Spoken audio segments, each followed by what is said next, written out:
Merhaba arkadaşlar, kanalımıza hoş geldiniz. Bugün sizler için iki harika oyuncumuz Elçin Sangu ve Barış Arduç'tan yeni ve güzel paylaşımlar sizler için hazırladık. Kiralık Aşk dizisinde rol almış ve herkes tarafından beğenilmiştir.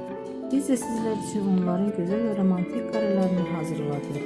Bu videoların devamlı gelmesini istiyorsanız kanalımıza abone olup yorum yazmayı